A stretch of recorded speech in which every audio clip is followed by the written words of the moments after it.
వీళ్ళకున్నటువంటి media బలం, వీళ్ళకున్నటువంటి paid social media, వీళ్ళకున్నటువంటి యూట్యూబ్ ఛానల్స్, పెయిడ్ డబ్బుతోటి రాష్ట్ర ప్రజల మెదడులోకి ఇంజెక్ట్ చేశారు. జగన్మోహన్ రెడ్డి గారు ఉద్యోగాలు ఇవ్వలేదు. మరి చంద్రబాబు నువ్వు ఇచ్చిన ఉద్యోగాలు ఎన్ని?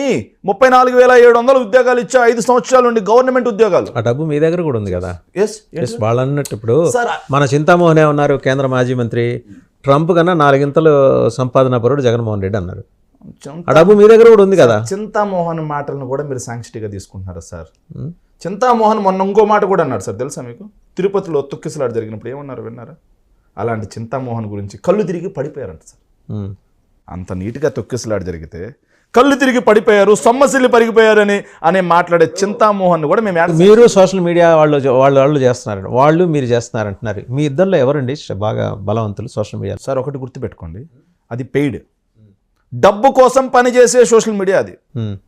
వాళ్ళు అంటున్నట్టుగా ఇక్కడ పెయిడ్ కాదు, ఇక్కడ కేవలం జగన్మోహన్ రెడ్డి గారి ఎమోషన్ కోసం పనిచేసే. ఇప్పుడు లైలా సినిమా బాయ్కాట్ చేయాలని 1,25,000 ట్వీట్లు చేసిన వాళ్ళందరూ పెయిడా నాన్ పెయిడా? ఇక్కడ పెయిడ్ అని ఎవరన్నా నిరూపించండి చాలు. వైఎస్ఆర్ కాంగ్రెస్ పార్టీలో నీకు ఓపెన్గా మీకు ఒక ఛాలెంజ్ విసురుతున్నాను సార్. వైఎస్ఆర్ కాంగ్రెస్ పార్టీలో మీరు 25,000 అన్నారు, 1,00,000కి పైగా ట్వీట్లు పడ్డాయి, 1,25,000కి పైగా ట్వీట్లు పడ్డాయి.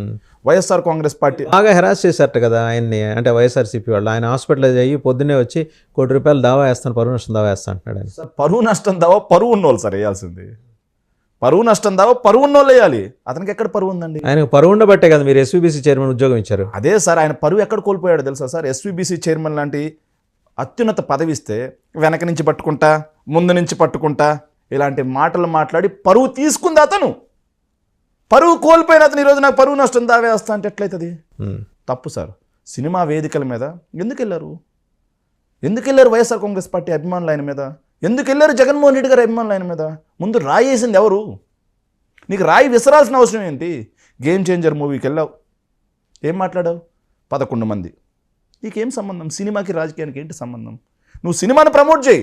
గేమ్ చేంజర్ మూవీ ముందు వస్తే 11 కూడా రావు అంటాడు. ఏమైంది గేమ్ చేంజర్ మూవీ? బొక్క బోర్లా పడింది. ఈరోజు సినిమాకి వెళ్ళావు, సినిమా బాగుందండి, సో వాళ్ళు ఎట్లా పరస్పర డబ్బా, ఆడికి వచ్చినటువంటి గెస్ట్లు డబ్బా, ఆ సినిమా డబ్బా, ఆ దర్శకుడు డబ్బా, ఆ హీరోయిన్ డబ్బా, ఆ హీరో డబ్బా కొట్టుకుంటే ఇబ్బంది లేదు.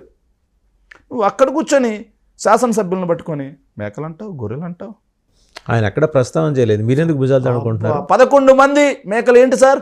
ఇంకో మాట చెప్తున్నాను సార్, సినిమా వాళ్ళకి మీ ద్వారా కూడా తెలియాలి సార్. సో వీళ్ళు ఏంటంటే అక్కడికక్కడ ఆనందం పొందుతున్నారు సార్. ఇంకో విషయం కూడా అందరి సినిమా వాళ్ళకి చెప్పట్లేదు సార్, నేను ఒక పర్సంటేజ్ ఎవరైతే ఒక రాజకీయ పార్టీకి వ్యతిరేకంగా ఉన్న వ్యక్తుల గురించి చెప్తున్నాను సార్. సినిమా అందరి గురించి నేను మాట్లాడలేదు. ఆ రాజకీయంగా వ్యతిరేకంగా ఉండే వ్యక్తులు గమనించుకోవాల్సిన అంశం ఏంటంటే సార్, వాళ్ళ వల్ల మిగతా సినిమా కూడా నాశనం అయిపోతుంది, సినిమా వర్గం ప్రొడ్యూసర్స్ నాశనం అయిపోతుంది. వాళ్ళు గుర్తుపెట్టుకోవాల్సిందంటే వైఎస్ఆర్ కాంగ్రెస్ పార్టీ అంటే ఒక జగన్మోహన్ రెడ్డి గారు 10 మంది ఎమ్మెల్యేలు కాదు. వైఎస్ఆర్ కాంగ్రెస్ పార్టీ అంటే జగన్మోహన్ రెడ్డి గారి వెంట నడిచినటువంటి 1,40,00,000 మంది ఓటర్లు. ఈ 1,40,00,000 మంది ఓటర్లను మీరు ఎందుకు శత్రువులుగా మార్చుకుంటున్నారు? మీది ఒక బిజినెస్. సినిమా అంటే ఒక బిజినెస్. మీరు డబ్బు పెడుతున్నారు, సినిమా తీస్తున్నారు, ప్రేక్షకుడు చూస్తేనే మీకు డబ్బు వస్తుంది. అసలే ఇండస్ట్రీలో మాకు 10 to 20% కూడా సక్సెస్ రేట్ లేదని వాళ్ళే బాధపడుతున్నారు. ఆ 10 to 20% సక్సెస్ రేట్ లేదని మీరు బాధపడుతున్న వాళ్ళు, ఇంతమంది జనాల్ని 40% ఆంధ్రప్రదేశ్ పీపుల్ని మీరు ఎందుకు శత్రువులను చేసుకుంటున్నారు? నేను స్ట్రైట్గా అడుగుతున్నాను సార్, ఎందుకు శత్రువులు చేసుకుంటున్నారు? మీరు ఇంకోటి కూడా గమనించాలి, చెరువు మీద అయితే ఎట్లా అన్నది పృథ్వీ, ఏమన్నా ఉంటే పృథ్వీతో సెటిల్ చేసుకోండి స్కోర్స్. అదే సార్, మరి ఆ సినిమా ప్రొడ్యూసర్ కానీ, డైరెక్టర్ కానీ, హీరో కానీ, in what way they are concerned. ఎవరి పాపం విశ్వక్సేన్ వచ్చి బయటకు వచ్చి దండం పెట్టాయా, నాకు ఆయన మాట్లాడిన దానికి సంబంధం లేదు. తర్వాత ఇట్లా మిడిల్ ఫింగర్ కూడా చూపించారు సార్. మనం మాట్లాడకూడదు అనుకుంటా చర్చ, మిడిల్ ఫింగర్ కూడా చూపించారు సార్. కాకపోతే సార్ ఆ ప్రొడ్యూసర్కి, ఆ హీరోకి బాధ్యత ఉందా లేదా? ఏమయ్యా పృథ్వీ, నీ వల్ల మేము నాశనం అయిపోతున్నాం, నువ్వు డబ్బు తీసుకొని నటించావు, నీ వల్ల ఇలా నాశనం అయిపోతున్నావు, నువ్వు ఈరోజు క్షమాపణ చెప్పకపోతే వేరే సినిమాలో నీకు ఛాన్స్ లేమని చెప్పి ఇదే ప్రొడ్యూసర్ అతన్ని కాలర్ పట్టుకొని వచ్చి కూర్చోబెట్టి క్షమాపణ చెప్పించవచ్చు. ఎందుకు చెప్పించలేదు? తప్పు చేసింది ఎవరు? అతను చేశాడు, అతని చేతగా క్షమాపణ చెప్పించాలి. వీళ్ళు ఎందుకు క్షమాపణ చెప్తున్నారు? వాస్తవంగా అతను మాట్లాడినప్పుడు వీళ్ళు చిరంజీవి గారిని వీడ్కోలు చెప్పడానికి బయటికి వెళ్ళారు. సరే, వీళ్ళ ఆప్షన్స్లో అతను మాట్లాడాడు సార్. వీళ్ళ ఆప్షన్స్లో మాట్లాడాలా, వీళ్ళ ప్రజెన్స్లో మాట్లాడా తర్వాత విషయం సార్. వీళ్ళ ప్రిన్సెస్లో మాట్లాడారు, వీళ్ళ వేదిక మీద మాట్లాడారు, వీళ్ళ సినిమా వేదిక మీద మాట్లాడారు. సో అతని చేత క్షమాపణ చెప్పించాల్సిన బాధ్యత వీళ్ళకుందా లేదా? చెప్పించమనండి సార్. ఖచ్చితంగా వైఎస్ఆర్ కాంగ్రెస్ మేము సినిమాకి వ్యతిరేకం కాదు సార్, సినిమాకి మేము వ్యతిరేకం కాదు. వైఎస్ఆర్ కాంగ్రెస్ పార్టీ సినిమాకి వ్యతిరేకం కాదు. కానీ మీరు సినిమా రూపంలో మమ్మల్ని కించపరుస్తూ వ్యతిరేకం కాదా? 100% గుండె మీద చేసుకొని చెప్పండి. 100% సినిమాలకు వ్యతిరేకం కాదు. ఒకే ఒక ఉదాహరణ నేను ఇక్కడ మీకు మీరు అడినారు కాబట్టి ప్రస్తావన చేస్తున్నా, మీరు లేవనెత్తారు కాబట్టి. చెప్పండి. సినిమా హీరోలందరినీ మీ ముందు నుంచోబెట్టి చేతులు కట్టించుకొని పెరేడ్ చేయించుకోవటాన్ని ఏమంటారు సార్? సార్ ఒకటి ఏమంటారు? మంచి చాలా మంచి ప్రశ్న సార్ మీరు అడిగారు. మా కేపాల్ సార్ చెప్తా ఉంటాడు మంచి ప్రశ్న అని, అలా చెప్తాం. చాలా మంచి ప్రశ్న సార్. ఇప్పుడు జగన్మోహన్ రెడ్డి గారు సినిమా టికెట్ల రేట్లు తగ్గిద్దాం, ఏదైతే ఒక శాంక్షిటీ తీసుకొద్దాం దానికి అని చెప్పి జగన్మోహన్ రెడ్డి గారు చెప్పారు. చెప్పిన తర్వాత డిస్ట్రిబ్యూటర్లు హ్యాపీ సార్, ఎగ్జిబిటర్లు హ్యాపీ సార్, వాళ్ళు ఎవరు మాట్లాడాలి. చిన్న సినిమా తీసే ప్రతి ఒక్కరు హ్యాపీ సార్. కానీ 100 కోట్ల సినిమాలు తీసే వాళ్ళందరికీ కోపం వచ్చేసింది సార్. అందులోనూ అందరికీ కోపం రాలేదు సార్, ఒక రాజకీయ పార్టీ నడిపే ఒక నటుడికి కోపం వచ్చింది సార్. నటుడికి కోపం రాగానే సినిమా ఫంక్షన్ వేదికగా ఏమయ్యా దిల్ రాజు, నువ్వు రెడ్డి ఆయన రెడ్డి తేల్చుకోండియా, మా మీద ఎందుకు అని చెప్పి మాట్లాడు.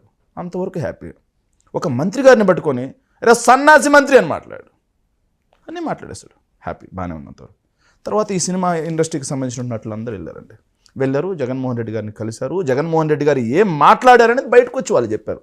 ఎక్కడా కూడా వాళ్ళు మమ్మల్ని అవమానించారు అని చెప్పలేదు. గుర్తుపెట్టుకోండి సార్, ఏ నటుడు కూడా నేను కూడా అవమానించారని లేదే, పెరేడ్ చేయించారు ఆయన ముందు అంటున్నా. పెరేడ్ ఏముంది సార్, ఇలా చేతులు కట్టుకొని పెరేడ్ ఏముంది సార్?